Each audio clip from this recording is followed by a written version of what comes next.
Hey honey bunny, it's your girl Rocky. Welcome to my channel. If you're new here, I'm Rocky. I make videos about healthy natural hair, healthy skin, natural nails, and just overall health and wellness. So if any of those topics interest you, make sure you tap that subscribe button and join the bunny family because I would love to have you. In today's video, I am going to go over my skincare routine. If you're interested in seeing what I do for my skincare routine, what products I use to clear my hyperpigmentation and fade my dark spots, let's hop into this video.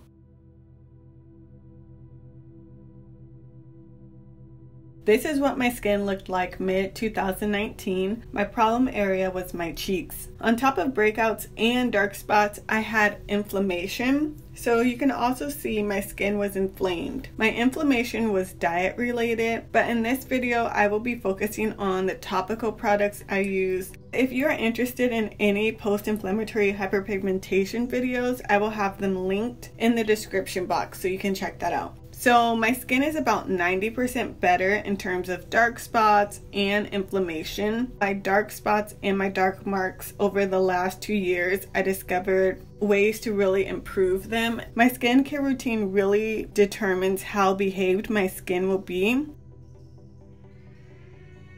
I'm going to show you what works well for me, and hopefully it can help you out as well.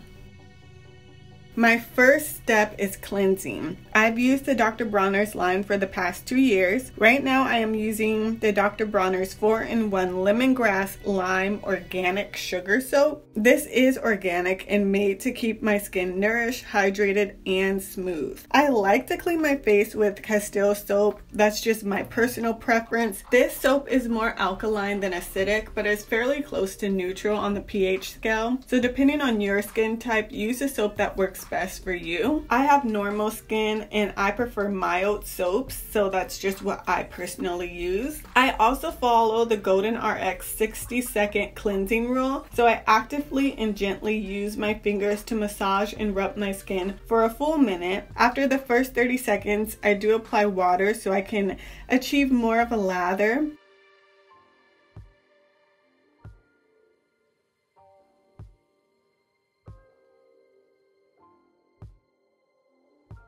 I personally do like to use a washcloth after my 60 seconds. So if you're not a big fan of washcloths, you can use a paper towel or whatever fits your lifestyle the best. This is just my personal preference.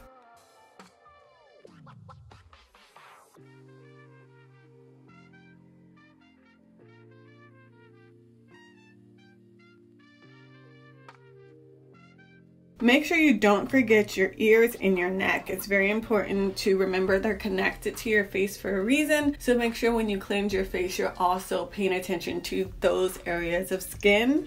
Another preference of mine is to use a cotton swab to clean the surfaces of my ears. I find that everything connected to my face should be cleaned when I'm cleaning my face. I do also clean my nose, but I feel like for the sake of this video, it's not necessary to show you that. After cleansing, I use a moisturizing toner. For the past year, I have been using the Pixi brand. Right now, my go-to is the Pixie Rose Tonic. This is made with rose and elderflower and is labeled as a nourishing toner. The Pixie Rose Tonic is naturally soothing and rich in nutrients.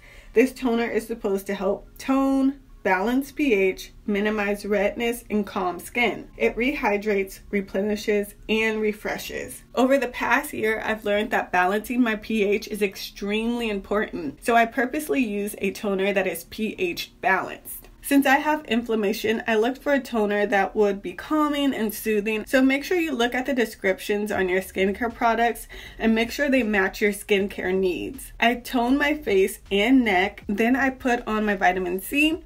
Right now I am using the Perricone MD Vitamin C Ester Brightening Serum. I am a huge fan of vitamin C and I have used a variety of different serums, and I will have a dedicated video regarding all the vitamin C serums that I use and what I like, because I find vitamin C to be one of the most important products in my skincare routine. This particular serum is a brightening serum that boosts radiance, improves uneven skin tone, and reduces the look of wrinkles. I also distribute it to my neck, and this serum is designed for the face, eyes, and lips. This product is also super important. This is the Phenomenal Gel from Pixie. As I mentioned earlier, it is very important that I balance my pH.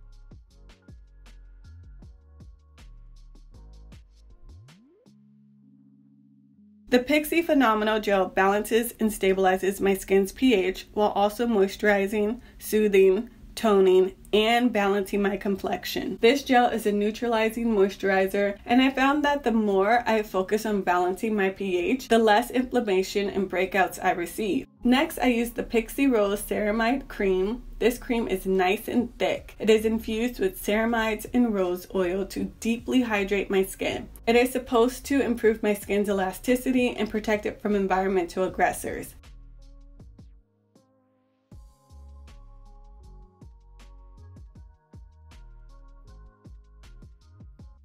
So next I use my Olay Complete Daily Moisturizer with SPF 15 for normal skin. SPF is my final moisturizer. This helps with the reduction of hyperpigmentation. It is very important that you use an SPF level that works best for your skin and your lifestyle. So definitely look into SPF 30 if you feel like that's best for you. My final step is my Ambi Fade Cream. I use the Ambi Fade Cream to spot treat my dark spots. So this is my current skincare routine. It took me a long time to find a brand and products that worked well for me. I've tailored my skincare products to match my personal skincare needs, and I believe it is important for everyone to use products that address their very specific skincare desires.